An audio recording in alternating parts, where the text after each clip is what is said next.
Welcome back to the next video of Gyani Edu Hub, in which we have to discuss about the chapter number 5 which is accounting equation। देखो बच्चों, आज की video में मैं आप लोगों को अकाउंटिंग इक्वेशन के बारे में बताने वाला हूँ। अकाउंटिंग इक्वेशन जो हमारी है वो दरअसल होती क्या है, अकाउंटिंग इक्वेशन में हम करते क्या है। इस चैप्टर में हमें कुछ नहीं करना, बहुत ही ज़्यादा इजी चैप्टर है हमारा। मैंने आप लोगों को देखो पिछली क्लास में बता दिया था, जो हमने पिछली वीडियो बनाई थी कि एसेट्स क्या होते हैं, लायबिलिटीज़ क्या होती है, और मैंने आपको बता दिया था कैपिटल क्या होता है। अब देखो यहाँ पे हमें अकाउंटिंग इक्वेशन के मीडियम से सबसे पहले तो ये जानना है कि जो भी हम अकाउंटिंग करते हैं, जो भी हम अकाउंटिंग पढ़ते हैं, उस अकाउंटिंग का जो एस्पेक्ट है, क्या है एस्पेक्ट, मतलब नजरिया जो है वो हमें पढ़ना है डबल एंट्री एस्पेक्ट के साथ। मतलब कि जो भी हमारे अकाउंट में ट्रांजैक्शन होते हैं वो डबल एंट्री होती है उनकी। डबल एंट्री मतलब सिर्फ एक जगह उसका इम्प्लीकेशन नहीं आता, उसके इम्प्लीकेशन एक साथ दो जगह आते हैं। जैसे सपोज दैट कि मैं अपने बिजनेस में क्या करके लेके आया, बिजनेस का रॉ मटेरियल खरीद के लेके आया स्टॉक, तो क्या होगा उस टाइम पे मेरा स्टॉक भी इंक्रीज होगा और मेरा कैश डिक्रीज हो जाएगा। मतलब क्या है, हर एक ट्रांजैक्शन का सिर्फ एक जगह नहीं दो जगह इफेक्ट पड़ता है। तो यहाँ पे हमें कौन सी इक्वेशन को फॉलो करना है, अकाउंटिंग इक्वेशन हमारी क्या है।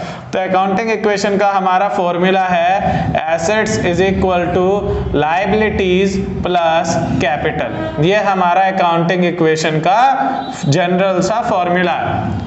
आप चाहो तो जरूरी नहीं आप इसी फॉर्मूले को यूज करो, आप चाहो तो लायबिलिटीज को इधर ट्रांसफर कर सकते हो। आप कह सकते हो assets minus liabilities is equals to capital, या आप अगर चाहो तो आप इस फॉर्मूले को और चेंज कर सकते हो। जैसे आप लिख सकते हो assets minus capital is equals to liabilities. आप इन तीनों इक्वेशन में से किसी भी एक इक्वेशन को क्या कर सकते हो, फॉलो कर सकते हो। लेकिन हम जो पढ़ने वाले हैं, हम सिर्फ और सिर्फ एक ही इक्वेशन को यहाँ पे फोकस करेंगे। जो इक्वेशन हमारी है कौन सी वाली, ये मैं इस इक्वेशन के बेसिस पे आपको सवाल करवाऊंगा। आपके स्कूलों में भी आपको यही करवाया जाएगा और आपकी टीचर भी आपको यही करवाएंगे। पर अगर आप थोड़ा एक्स्ट्राऑर्डिनरी करना चाहते हो तो आप इसकी जगह इन दोनों को भी फॉलो करोगे तो आपका क्वेश्चन गलत नहीं होगा।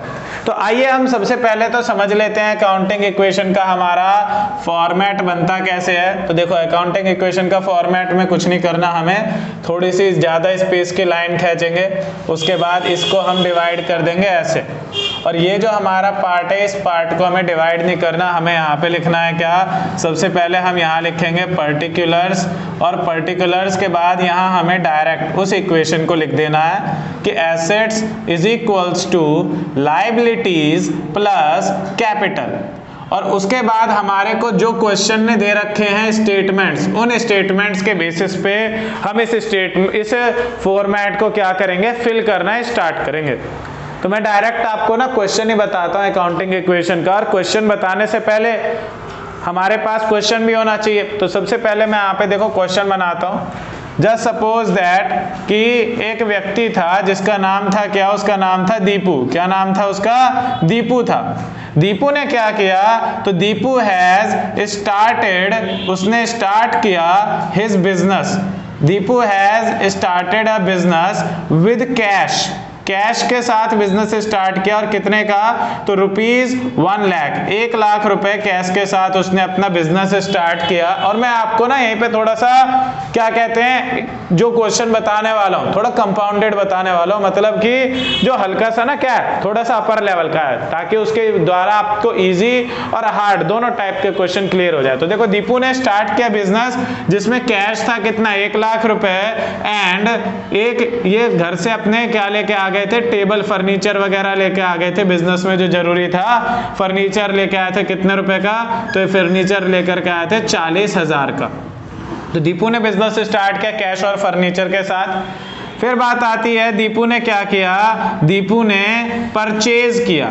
परचेज किया क्या, तो परचेज स्टॉक, क्योंकि भाई बिजनेस करा है तो सामान तो बेचना पड़ेगा, तो इन्होंने परचेज किया स्टॉक कितने का, तो 40,000 रुपए का सामान खरीदा।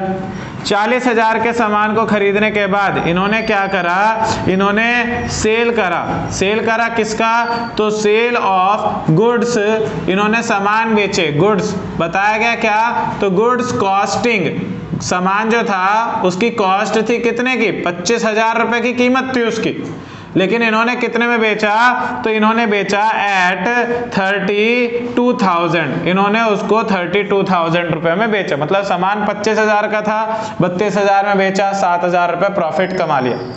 उसके बाद बताया गया कि इन्होंने परचेज किया क्या, तो परचेज किया इन्होंने मोटरसाइकिल परचेज करी, मोटर साइकिल परचेज करी कितने की, तो वर्थ रुपीज 17,000, 17,000 रुपए की खरीदी, जिसमें से इन्होंने क्या किया, आउट ऑफ विच, इन्होंने इसमें से आउट ऑफ विच 50% पे किया था इन कैश, 50% इन्होंने कैश में पे किया, बस इतना बताया गया आपको, और कुछ क्वेश्चन ने नहीं बोला। तो देखो हम अकाउंटिंग इक्वेशन में करेंगे क्या, देखो 4 स्टेटमेंट है, तो जब हम लिखते हैं तो पर्टिकुलर्स में हमें ये पूरी स्टेटमेंट लिखनी होती है। जैसे पर्टिकुलर्स में हम लिखेंगे number 1, then we have to write that full statement कि Deepu has started business with cash, Deepu ने क्या किया, स्टार्ट किया बिजनेस किस चीज के साथ, तो कैश रुपीज 1 लाख का, एंड फर्नीचर, और फर्नीचर किया कितने का, तो फर्नीचर रुपीज 40,000। हमें पूरी लाइन यहां लिखनी है as it is. After which, देखो अब इस स्टेटमेंट में क्या क्या फर्क पड़ेगा, तो बिजनेस में कैश आएगा, बिजनेस में फर्नीचर आएगा, और ये सारा पैसा किसके अकाउंट में दिखाया जाएगा, मालिक के अकाउंट में। क्यों, मतलब कैपिटल में दिखाया जाए, क्यों, क्योंकि कैपिटल मैंने आपको बताया था पिछले वीडियो में, कैपिटल में हम वो दिखाते हैं जो अमाउंट ओनर ने इन्वेस्ट किया। तो हम यहाँ क्या करने वाले हैं, पहले तो 1 लाख रुपए हम प्लस करने वाले हैं, यहाँ रुपीज नहीं लिखना है हमें, यहाँ पे हम 1 लाख रुपए प्लस करेंगे एसेट्स में, और 40,000 रुपीज भी क्या करेंगे, प्लस करेंगे एसेट्स में, क्योंकि कैश और फर्नीचर दोनों इंक्रीज हुआ है। और साथ के साथ मैंने आपको बताया हर चीज के 2 जगह इफेक्ट पड़ने वाला है, तो एसेट्स में भी पड़ा और यहाँ कैपिटल में भी इकट्ठा है, इसका इफेक्ट आ गया, 1,40,000 रुपए से कैपिटल बढ़ गई। अब देखो दूसरा स्टेटमेंट कह रहा है हमने स्टॉक खरीदा 40,000 रुपए का, क्या बोल रहा है, परचेज स्टॉक वर्थ रुपीज 40,000, हमने 40,000 रुपए का स्टॉक खरीदा। तो भैया देखो क्या होगा, यहाँ पे 40,000 का सामान खरीदा, तो भाई सबसे पहले तो हमारा कैश माइनस हो जाएगा 40,000, और सामान खरीदा है तो स्टॉक एसेट्स ही हमारा क्या हो जाएगा, प्लस हो जाएगा। तो देख रहे हो 2 जगह इफेक्ट पड़ा है, एसेट्स ही बढ़ रहा है और एसेट्स ही घट रहा है। जैसे ही हम अपने 2 ट्रांजैक्शंस को रिकॉर्ड करते हैं अकाउंटिंग इक्वेशन में, फिर हम उन दोनों ट्रांजैक्शन का क्या करते हैं, कंबाइंड रिजल्ट कैलकुलेट करते हैं, जिसको हम यहाँ पे लिखते हैं न्यू इक्वेशन, कि ये हमारी न्यू इक्वेशन है। अब इसको सॉल्व कर देखो, एसेट्स में पहले 1 लाख आया, फिर 40,000 आया, फिर 40,000 चले गए, फिर से 40,000 आए, तो हमारे पास यहाँ का बैलेंस कितना आ जाएगा एसेट्स का, 1,40,000 रुपीज।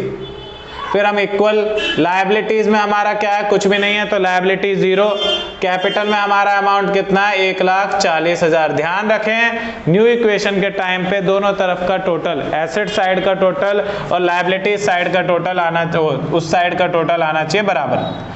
फिर हम लिखते हैं अपने थर्ड ट्रांजैक्शन को। थर्ड ट्रांजैक्शन क्या है, सेल्स ऑफ गुड कॉस्टिंग 25,000, 25,000 का सामान था, 32,000 में बेच दिया। तो अब देखो इससे क्या होगा, बिजनेस में क्या होगा, सामान कम हो जाएगा और पैसा आ जाएगा, तो कैश आएगा और स्टॉक चला जाएगा। तो पहले हम यहां पे लिखने वाले हैं इसको, सेल ऑफ गुड्स कॉस्टिंग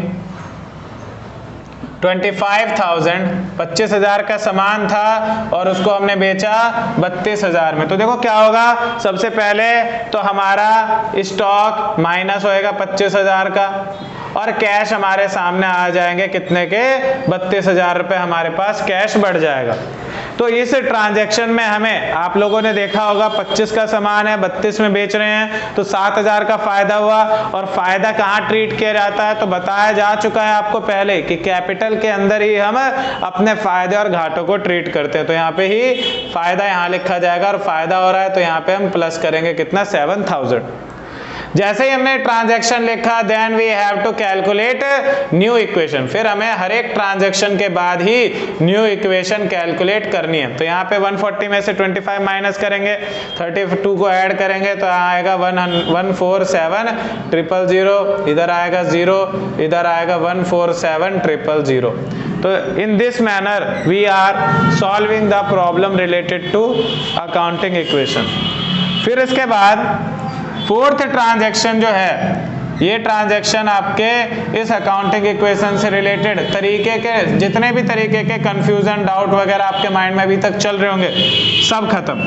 जैसे देखो इसमें बोला गया परचेज किया गया मोटरसाइकिल, क्या परचेज करी गई, मोटरसाइकिल परचेज करी गई, कितने रुपए की, तो वर्थ रुपीज 17,000, 17,000 का मोटर, 17,000 की बाइक खरीदी, ठीक है। और बताया गया है कि आउट ऑफ विच, जिस 17,000 में से कितने 50% पेड इन कैश, 50% ही हमने क्या किया, कैश में पेमेंट करी है। तो देखो यहाँ क्या इफेक्ट होने वाला है, मोटरसाइकिल आ गई। मोटरसाइकिल क्या है हमारे लिए, सामान है, एसेट्स है, क्या है, एसेट्स। तो मोटरसाइकिल प्लस हो जाएगी 17,000। कह रहा है 17,000 में से हमने सिर्फ 50% कैश दिया है, कैश मतलब एसेट्स गया हमारा, ठीक है। और कितना गया, तो 50%, मतलब 8,500 रुपए हमारा कैश चला गया। बात आती है कि सर 17,000 की बाइक ली और 8,500 रुपए दिए, तो जाहिर सी बात है बाकी 8,500 हमारे कहाँ जाएंगे, कर्ज हो जाएगा, मतलब उसको हमें बाद में पेमेंट करनी है। और कर्ज होएगा तो उसको हम किस में ऐड करेंगे, लायबिलिटीज में। मतलब 8,500 रुपए हमारे वहां गए और 8,500 का इफेक्ट यहाँ पड़ेगा। फिर इसके बाद हम निकालेंगे अपना फाइनल आंसर, क्योंकि हमारे पास ट्रीटमेंट कितने थे, सिर्फ और सिर्फ 4 ही ट्रीटमेंट थे। तो फाइनल आंसर हम कैसे निकालेंगे, 147 में 17 को प्लस करेंगे तो 1,64,000 आ जाएगा। और 1,64,000 में से इसे माइनस करेंगे तो ये आ जाएगा 1,55,500। और फिर इधर सॉल्व करेंगे, इधर आएगा 8,500 और यहाँ पे हमारा आ जाएगा 1,47,000। तो in this manner we have to solve the problems related to accounting equation. और आपको खुद पता लग जाएगा कि आपका आंसर सही है या गलत। कैसे, तो देखिए जो फाइनल आंसर हमारा आया ना इधर, तो ये एसेट साइड का सारा टोटल और ये लायबिलिटीज कैपिटल साइड का, दोनों साइड का टोटल अगर आपस में इक्वल है तो मतलब हमारा क्वेश्चन सही है। और अगर ये दोनों अनइक्वल है मतलब आपने कहीं ना कहीं मिस्टेक करी। तो कोई दिक्कत, कोई डाउट इस टॉपिक से रिलेटेड? हाँ भाई, इतना समझ में आया होगा कि बिजनेस में जो भी होता है भैया, 2 जगह इसका इम्पैक्ट जो है 2 जगह पड़ता है। मतलब कुछ भी हो जाए चाहे, उसका इफेक्ट 2 जगह पड़ेगा। और हमें इस अकाउंटिंग इक्वेशन के द्वारा यही दिखाना है कि उसके इफेक्ट कहाँ कहाँ पे पड़ते हैं और how can we have to maintain a balance accounting equation. तो आज की वीडियो यहीं खत्म होती है। अब जो भी डाउट्स वगैरह हो तुम्हारे पूछ लेना कमेंट में।